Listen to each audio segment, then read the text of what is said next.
হয়েছে রাজ্য রেখেছে এমন একটা লোক যার মধ্যে কমন সেন্স পর্যন্ত নেই, যার মধ্যে ভারতের কৃষ্টি সংস্কৃতির বিষয়ে জানা নেই, যে লোকটা ভারতের মহিলাকে জানা, যে লোকটা ভারতের সন্তানকে জানা, যে লোকটা ভারতের মাটিকে জানা, এমন একটা লোক ত্রিপুরার মুখ্যমন্ত্রী ছিল। আর কংগ্রেসেরা,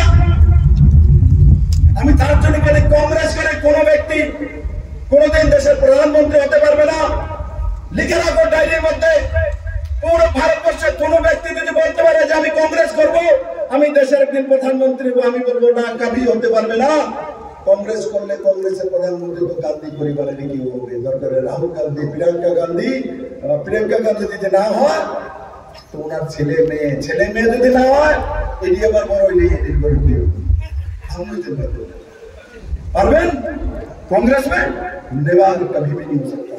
और कम्युनिस्ट पार्टी थे যতক্ষণ পর্যন্ত আমরা চুর না পালবো, পলিটব্যুরো সদস্য না হবেন, ততদিন পর্যন্ত আপনি কমিউনিস্ট পার্টির কোন বড় নেতা হতে পারবেন না, বড় কোন মিনিস্টার হতে পারবেন না। কিন্তু ভারতীয় জনতা পার্টি একমাত্র পার্টি যে সুধাংশু দাসের মতো কালা চুল বাঁধা ব্যক্তি,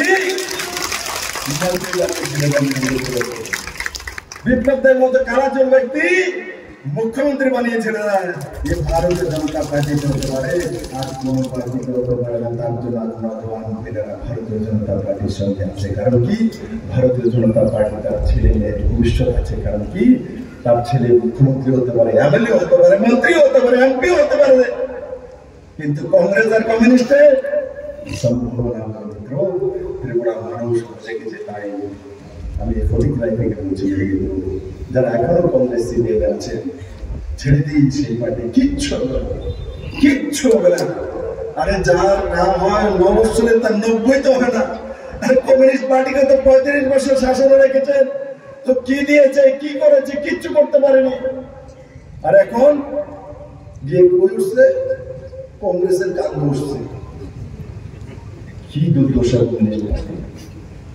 তাই আমি এই ফটিক রায়ের মডেল থেকে আমি আপনাদেরকে ভুল খালি